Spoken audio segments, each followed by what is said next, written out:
Cette semaine à Laval vous propose, on parle théâtre, mais pas n'importe lequel, on parle de théâtre d'été. En effet, la pièce Dentelle et Diesel, mise en scène par Philippe Boutin, sera présentée du 5 juillet au 18 août prochain au Théâtre de la Grangerie à Laval.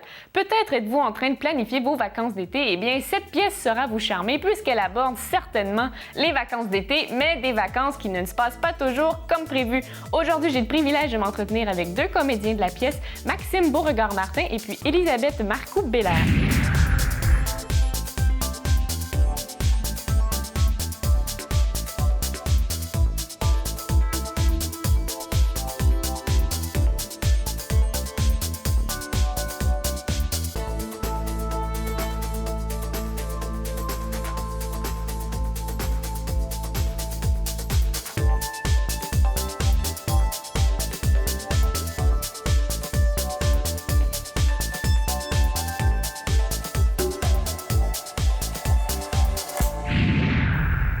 La pièce Dentelle et Diesel sera présentée du 5 juillet au 18 août prochain au Théâtre de la Grangerie. Et aujourd'hui, j'ai l'honneur, ou peut-être plutôt le privilège, de rencontrer donc deux comédiens de cette pièce. Alors, Maxime et Élisabeth, bonjour. Salut. Vous allez bien? Oui. Oui, en tout cas, oui, vous êtes très souriant aujourd'hui. Je pense que vous êtes content d'être ici, c'est ça? Oui. Alors, aujourd'hui, on va parler de la pièce donc Dentelle et Diesel qui va être présentée au Théâtre de la Grangerie prochainement. Donc, vous êtes deux parmi une équipe de 4 comédiens. Alors, aujourd'hui, on a 50% de l'équipe, c'est ça? Exact. Ouais. Alors, parlons de la pièce. Donc, pour donner un petit avant-goût à messieurs et mesdames à la maison, donc, à quoi est-ce qu'on doit s'attendre pour cette pièce?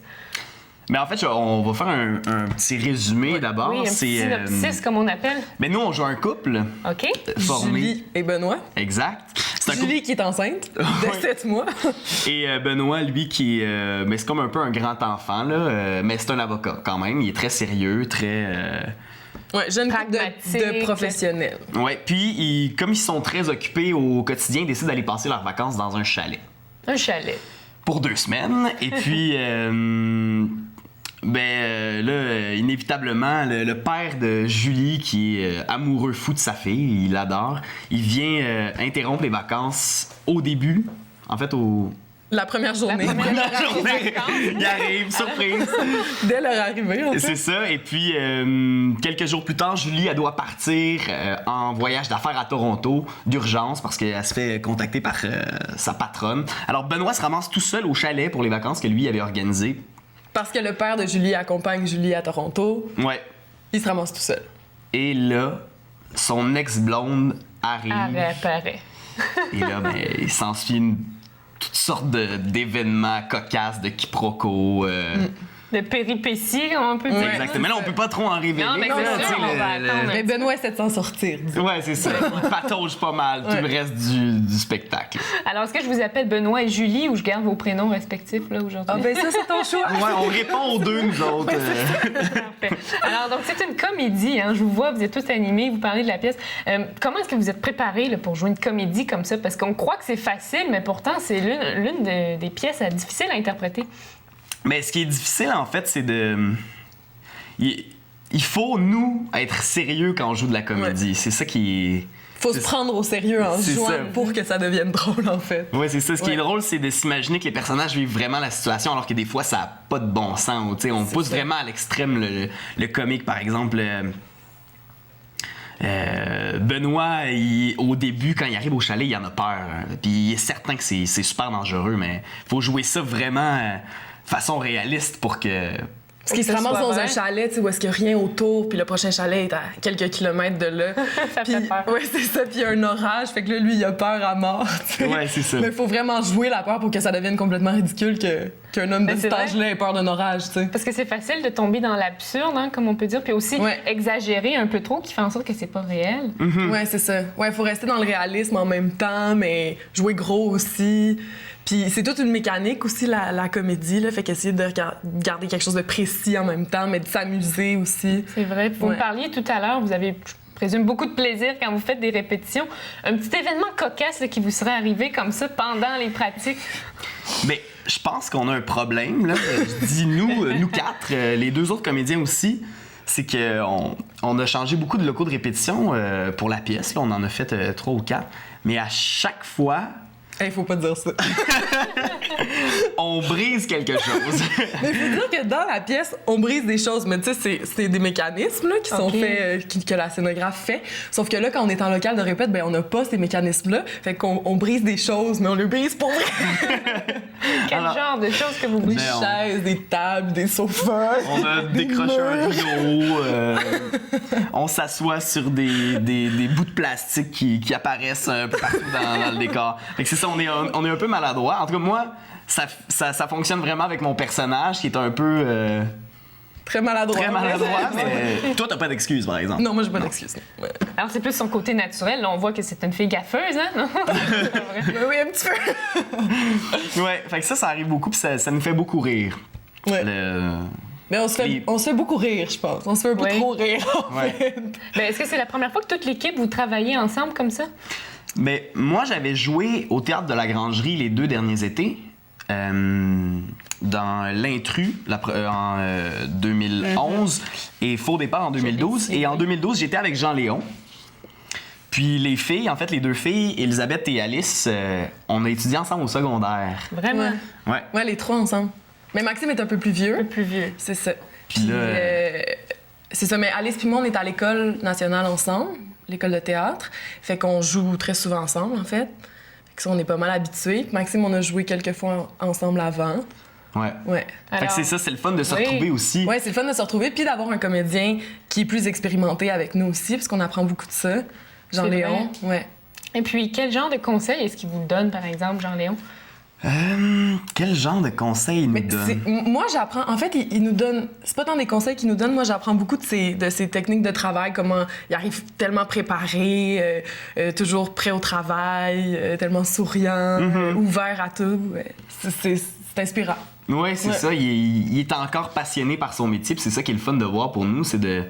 Parce que c'est quand même un métier difficile aussi. Oui. Mais lui, de le voir aussi positif, ça fait toujours plaisir. C'est toujours rassurant pour nous qui avons le goût de faire carrière en théâtre de voir quelqu'un qui est de bonne humeur comme ça, mais c'est un peu une philosophie de vie, hein, comme on peut dire, parce que j'imagine que vous devez passer beaucoup d'heures de répétition ensemble. Donc, si vous désirez devenir comédien, c'est énormément d'heures investies. Oui, c'est beaucoup de temps. Puis surtout à l'école, là, tu viens de terminer ta première année, toi, tu es finissant, donc à l'école, c'est... Oui, moi, j'ai terminé ma 2e année, il m'en reste 2. Fait que je suis à temps plein à l'école pendant l'année. Fait que c'est beaucoup d'investissement, mais tellement de plaisir, tellement d'apprentissage. Puis de rester positif puis jovial comme ça, c'est un peu dans l'esprit du théâtre d'été aussi. Oui, exact. Au final, c'est pour ça qu'on le fait, c'est pour que les gens s'amusent. Oui. Souvent, les gens tu passes une belle soirée, que ça soit sympathique. De rire aussi. Là, oui, les gens aiment ça rire. C'est le genre de pièce que les gens aiment voir, donc... Je pense que c'est le genre de pièce qui fait du bien, en fait. Parfait. Vous avez quelques instants, alors la pièce Dentelle et Diesel, on va être de retour pour en parler, mais tout de suite, je vous envoie à ce topo, donc le relais pour la vie de Laval, donc c'est la 12e édition.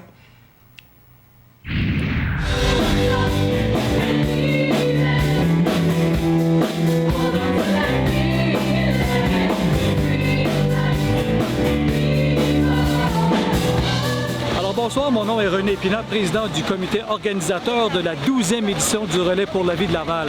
Alors, comme vous pouvez constater en arrière de moi, ça fourmille d'activités. Les gens arrivent pour s'enregistrer parce qu'on attend 59 équipes ce soir. Donc, il va y avoir beaucoup d'activités. On va commencer à 7 h avec nos cérémonies. Ensuite, vers 22 h, on va commencer notre volet spectacle parce que entre 7 h et 10 h, c'est un peu triste parce qu'on a des cérémonies qui sont assez spéciales et tristes. Mais à partir de 10 h, là, c'est le volet festif. À partir de 5 h du matin, on prépare notre cérémonie clôture. Donc, un 12 h rempli de 7 h ce soir jusqu'à 7 h demain matin.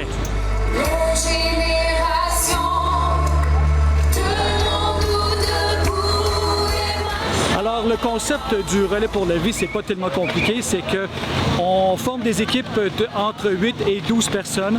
Chaque personne doit ramasser à peu près 100 $ par personne ou plus, bien entendu, pour un total de 1 000 $ par équipe. Ceux qui sont capables de ramasser plus, ben, ils le font.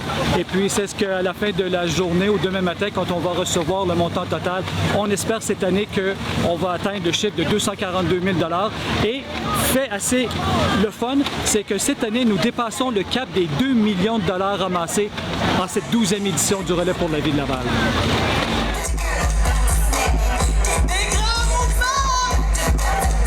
Alors, Alors, le relais pour la vie de Laval, bien entendu, c'est pas une compétition sportive. Les gens, ce qu'ils font, ils vont marcher autour d'une piste pendant 12 heures.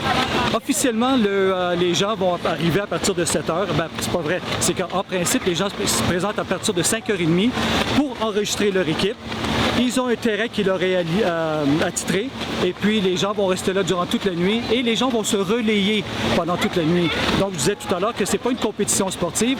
Les gens vont se relayer. L'important, c'est d'avoir au moins une ou deux personnes sur la piste en tout temps et ils vont faire ça, ça va être comme ça durant toute la nuit. Ils vont s'alterner. Le relais pour la vie de Laval, ben ça existe depuis 12 ans, mais officiellement, les relais pour la vie de Laval au Québec existent depuis 12 ans. C'est que nous, on fait partie de la première édition quand ça a commencé. Et puis, l'année dernière, pour vous donner une idée, c'est qu'il y a 85 relais à travers le Québec et les 85 relais l'année passée, et ça dure du 15 mai jusqu'à peu près le 15 de juin. Donc, nous, on ferme les relais pour la vie. Et l'année passée, on a ramassé 13 millions de dollars dans les 85 relais au travers du Québec.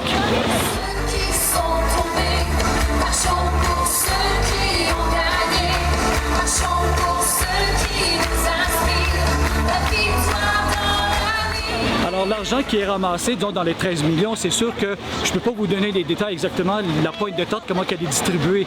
Mais disons que la grosse partie de l'argent va directement à la recherche. C'est pour ça, d'ailleurs, qu'on fait les relais pour la vie. C'est pour, justement, aider les gens qui ont besoin d'aide et des traitements durant leur traitement de chimiothérapie.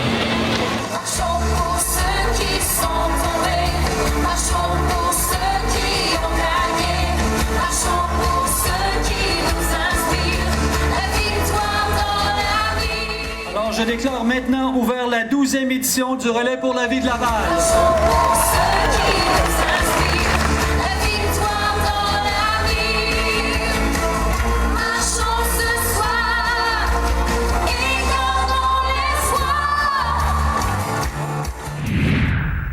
Retour en studio avec Maxime et Elisabeth pour parler de la pièce de théâtre Dentelle et Diesel.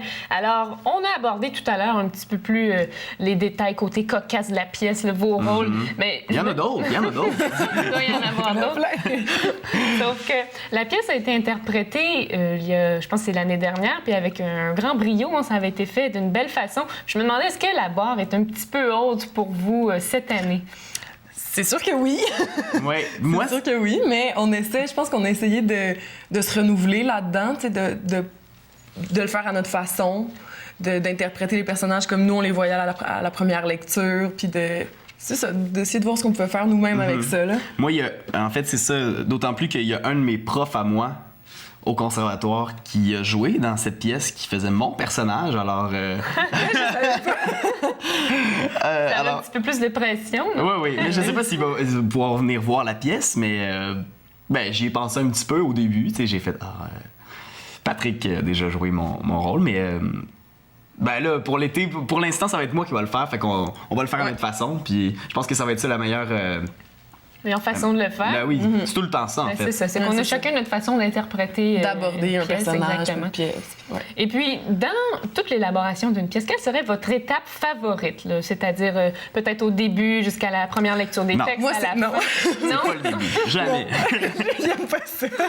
Moi, j'aime le moment où on commence à... Là, on a tout placé, la mise en place est faite, puis on commence à enchaîner plus de fois. Tu sais, comme là, mettons, dans la semaine prochaine, en fait, on commence à enchaîner à chaque soir, à recevoir des notes réenchaînées. Ça, c'est mon moment préféré, là, où est-ce qu'on peut comme essayer des choses, s'amuser là-dedans, jazzer un peu ce qu'on a déjà placé. Tu sais. C'est parce qu'au début, on pense tout le temps un peu à nos places, où est-ce que je dois aller, le texte, même si on le sait, tu sais, c'est de tout intégrer ça, puis... ça devient dur. En tout cas, moi, je trouve ça plus difficile. De coordonner le mouvement en même temps que la parole. Ouais, c'est ça. Mais quand on commence à s'amuser puis se faire des surprises puis de jouer des petits tours, ça c'est le fun. Ouais. Puis ce qui est fun aussi, c'est qu'on le fait 21 fois. Moi, c'est la première fois que je joue autant de soirs. Une même pièce. Fait que ça va être une belle expérience pour nous d'essayer de voir comment on peut se renouveler à chaque soir, se faire des petits cadeaux, des petites surprises, des petits... C'est vrai, parce que chaque soirée est unique. C'est ça. Ouais. Surtout ceux qui auront le privilège de voir la dernière du spectacle, qui est le 18 août, vont pouvoir peut-être déceler certains petits pièges que Jean-Léon nous aura tendus, parce que lui, c'est un pro des pièges. Moi, à la dernière, de l'année dernière, Il en avait tendu quelques-uns, là. Quel genre de piège? Puis, je me rappelle d'un en particulier, à un moment, il me serrait la main, puis on devait se dire au revoir, puis il me lâchait plus, mais j'étais vraiment prisonnier, là. Je pouvais pas enlever ma main. Donc, il y a un petit moment de panique. Puis après ça, bon, il a fini par me lâcher. Mais... Juste déplacer des objets sur scène pour qu'on se retrouve plus ou moins, tu sais. des petits pièges comme ça. Alors... Ce qui fait que c'est drôle. Hein? Ouais. Et puis, vous parliez tout à l'heure, dans le fond, vous allez commencer à enchaîner les pièces. On parle d'environ combien d'heures de pratique par semaine pour que la pièce soit bonne? Une 20aine d'heures en ce moment, je dirais, par semaine. Oui, mais en fait, en tout, habituellement, une pièce de théâtre, c'est 120 heures de répète, mais là, j'avoue que je les ai pas calculées, mais ça va, ça tourne toujours environ de 120 heures. Donc, on a parlé tout à l'heure, Jean-Léon qui vous joue des mauvais tours, qui déplace des objets sur la scène. Est-ce qu'on pourrait parler des décors un petit peu, c'est-à-dire le théâtre de la Grangerie? Il y a quand même quelques petites complexités. Comment est-ce qu'ils ont réussi à faire un chalet, parce que ça se passe dans un chalet en bois rond? On l'a utilisé, en fait. C'est une grange, donc fait que c'est en bois, tout ça. Fait qu'on a gardé le mur du fond en partie. Puis ça se passe dans un chalet pas très chic, en fait. Non, nous, on l'a interprété comme ça. On a décidé de le faire comme ça. Il y a ben là, est-ce qu'on vend des punchs, là, je pense pas, mais il y a des animaux empaillés, des têtes de chevreuil. C'est un endroit un peu étrange, en fait. Là. Quand ils arrivent là, ils sont un peu ébahis de voir ce chalet-là. Ils sont très déçus. Oui, ils sont très déçus du look du chalet. Fait qu'on est allé pour un look un peu étrange, tout ça. Fait qu'on essaie d'utiliser la grange comme un... C'est ça. Un atout. Exact, ouais. Puis vous avez... Puis en fait, la scénographe, qui est Charlotte Girard, qui est une finissante de l'UQAM aussi, a trouvé des objets qui faisaient vraiment vieillot. Qui se prêtaient bien au thème de la pièce. Et puis, vous jouez des scènes donc à l'intérieur et à l'extérieur. Est-ce que vous avez une petite idée comment tout ça va être arrangé? Mise en scène. En fait, on a truqué un petit peu certaines scènes pour pouvoir... Transposer certaines choses, ouais. Il y aura un quai. Mais certaines scènes ont été transposées à l'intérieur parce que c'était plus simple, parce qu'on n'avait pas nécessairement l'intention de... Parce que de faire un décor rétractable, disons. Parce que ça a déjà été fait. Ça a déjà été fait, puis nous autres, on a voulu faire ça autrement. Y aller un peu plus simple, mais efficace quand même, ouais. Mais souvent, la simplicité, hein, c'est ça, c'est le jeu qui fait en sorte que la pièce va être bien interprétée d'une belle façon, puis que les gens vont être un peu dans l'ambiance. C'est ça, ouais. Ouais. On l'espère, en tout cas. Ben oui. Alors, je vais vous arrêter une petite minute. On va aller voir en attendant. C'est un reportage, donc le lunch de presse pour le dévoilement de l'espace Montmorency pour le mondial Loto-Québec. Il fait beau, il fait soleil et je suis heureuse parce que je me trouve présentement à l'espace Montmorency pour le lancement de la programmation des festivités au mondial Loto-Québec.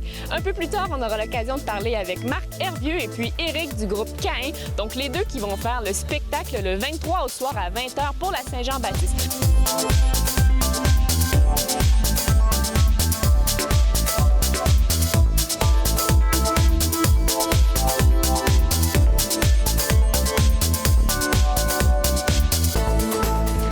Je suis en compagnie de Marc Hervieux, donc Marc qui a la voix qui me fait frissonner. C'est vrai?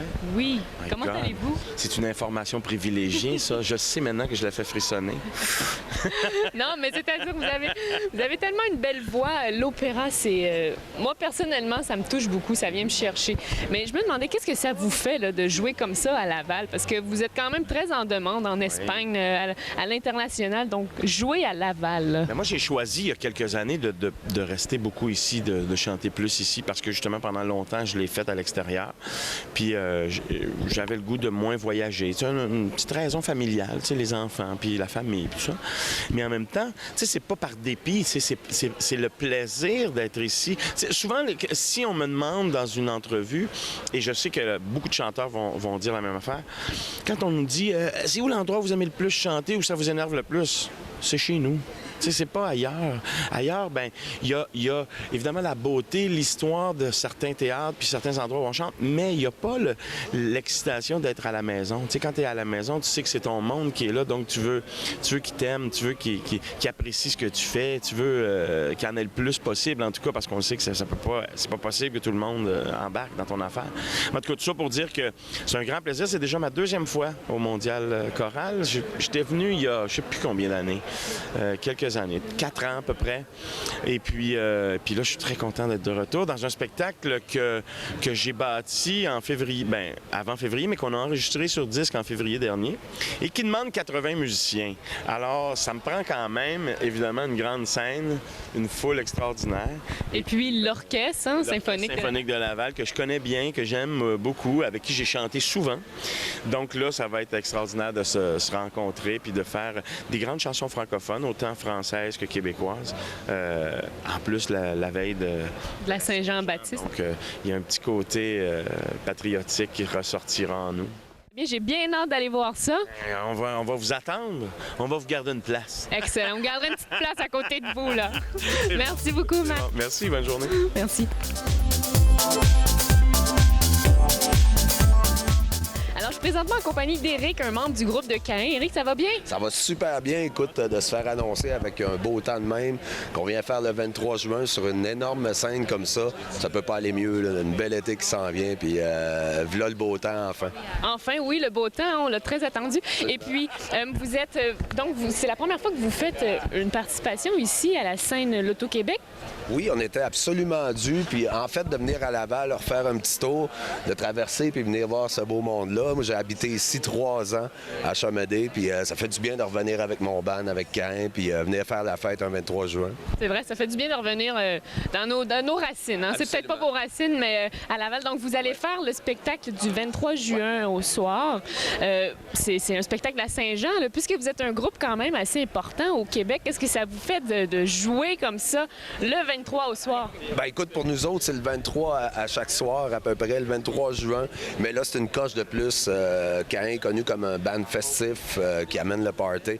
Donc là, on remet une autre bûche dans le feu de camp de plus que d'habitude. Bon, on s'en vient faire la Saint-Jean-Baptiste, qui est une fête importante pour le band, puisqu'on chante en français, puis on en est bien fiers. Bien, c'est vrai, nous aussi, on est fiers d'avoir un groupe comme vous au Québec. Ah ben, t'es bien fait. Bien, merci beaucoup, Éric. Puis bonne chance. Merci. Le Mondial Auto-Québec de Laval aura lieu du 19 juin au 7 juillet et c'est un événement familial à ne pas manquer. Il y aura plusieurs spectacles gratuits. Ne manquez pas ça.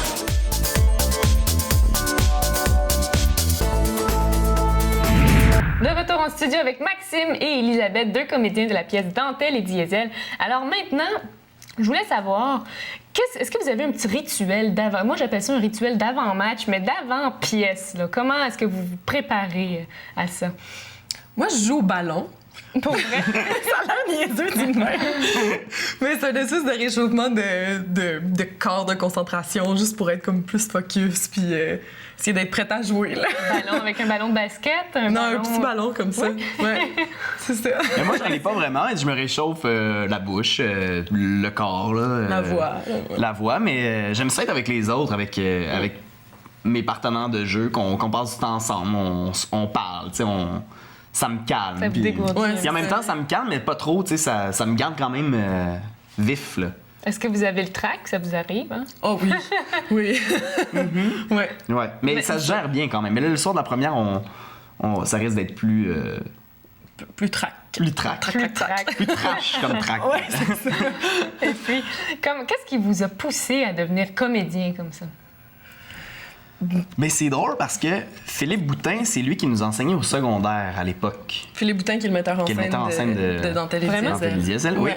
Et puis, il nous a toujours encouragés à continuer. On suivait des ateliers avec lui. Puis, il n'y a pas juste lui, là. Ça nous intéressait aussi. Je parle pour moi, mais... alors, moi, j'ai décidé de faire un bac avant en journalisme. Puis après ça, le théâtre me manquait. Donc, je me suis inscrit au conservatoire d'art dramatique. Puis... c'est ça. Ça a donné que t'aimais ça. Ouais, mais j'avais le goût de continuer, puis je l'ai réalisé quand je faisais autre chose, que c'est ce que j'avais envie de faire, donc c'est bon signe. Ben oui, et puis pour toi, Elisabeth? Même chose un peu au secondaire. Philippe nous poussait beaucoup à faire ce qu'on avait envie de faire, dans le fond. Moi, j'ai fait mon cégep en théâtre aussi. Après ça, j'ai pris une petite année et demie pour faire des projets à moi. Mais je revenais tout le temps au théâtre, fait que je me suis dit, je vais faire mes auditions, essayer de rentrer dans une école. Puis pour voir si je peux continuer ça. Fait que c'est ça que j'ai fait, puis je suis rentrée à l'école. Puis là, ça fait 2 ans que j'ai décidé. Et voilà, tu es ici. C'est ça. Mais quel genre d'école secondaire vous aviez? C'était les cours d'art dramatique qui vous enseignaient? Ou... Oui, on avait une école, c'était le fun. On avait comme des options là, où intégrer à notre horaire, où est-ce qu'on pouvait faire comme des activités ou des... De notre choix. C'est ça. Fait que nous, on était en théâtre. Donc, ça vous a vraiment motivé à poursuivre. Puis j'imagine qu'il vous a beaucoup aidé avec le développement de votre jeu, puis tout ça. Oui, oui, puis tu sais, là, maintenant, à l'école, on a d'autres professeurs aussi. On apprend toutes sortes d'autres choses. Mais ce qui est resté avec Philippe, c'est le plaisir de jouer, puis le plaisir d'être sur scène. Puis c'est vraiment important parce que... C'est énorme, ouais. C'est beaucoup, en fait. C'est ce qui est le plus précieux, c'est d'avoir du plaisir à jouer, puis d'être là, puis de rencontrer le monde, puis de... C'est vrai. Pour moi, c'est ce qui est le plus important. Surtout que c'est votre metteur en scène, donc le lien était déjà établi. Ouais. Mais qu'est-ce que ça vous fait de travailler avec votre ancien professeur comme ça? C'est comme travailler avec un ami. Ouais, un vieil ami, quand même. Non, ça fait du bien, moi, je trouve. Moi, ça me fait du bien de retrouver ça, cette complicité-là qu'on a, parce qu'on se connaît beaucoup, veut pas. Nous trois, Maxime et moi, avec Alice, puis Philippe, puis il nous connaît beaucoup aussi. C'est très agréable. Une belle équipe, on va dire. Ouais. Puis, question un petit peu plus technique pour la pièce. Donc, combien de temps est-ce qu'elle dure, cette pièce-là? La durée, ouais. Environ 1h45 avec entracte. Ouais. Puis c'est le vendredi, samedi à 8h et le dimanche à 15h. 15h. Du 5 au 18 août. Et, 5 juillet. 5 juillet au 18 août. Merci. Et puis, pour faire des réservations, hein, pourquoi pas? Est-ce qu'il y a un numéro on peut se rendre? Oui, c'est le 514-666-4949. Donc, c'est un numéro à Montréal, mais... C'est à les pièces sont à Laval. La pièce va être jouée à Laval. Théâtre La Grangerie à Laval. Voilà. Ouais. Et puis, sinon, ça peut se faire par Internet aussi au Dentelle et Diesel en un mot, pas d'accent. dentelle-et-diesel.acte1.ca. Ah, mais il y a le A commercial là-dedans. Acte1.ca. Dentelle et Diesel à commercial Acte1. Parfait, ça va apparaître en bas de l'écran. C'est toujours plus fiable. Fiez-vous pas à nous. En bas de l'écran. Lisez. Alors, Maxime, Elisabeth, merci beaucoup d'avoir été là. Je vous souhaite une bonne chance, un gros merde, hein, comme on dit au théâtre. Okay. Et puis, amusez-vous sur la scène. Ouais. Oui. Merci d'avoir été là. Merci beaucoup. Merci à toi. Ça fait plaisir. Et puis, pour le moment, je vous laisse sur la conférence de presse de la 5e édition du marché du quartier du Vieux-Sainte-Rose.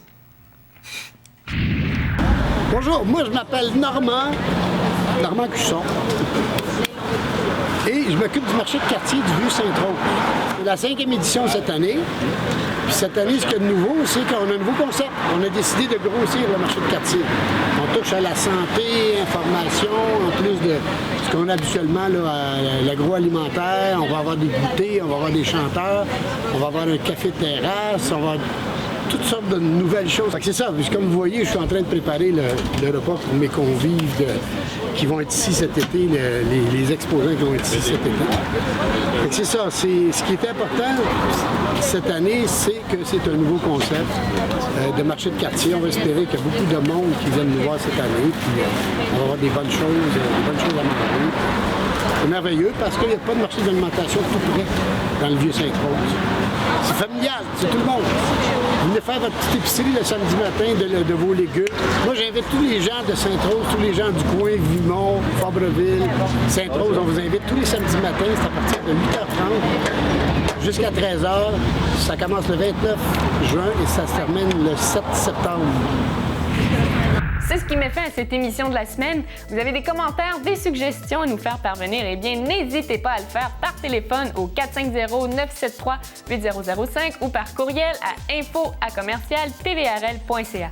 Mon nom est Sarah Bibeau, je vous remercie d'avoir été des nôtres et je vous dis à la semaine prochaine.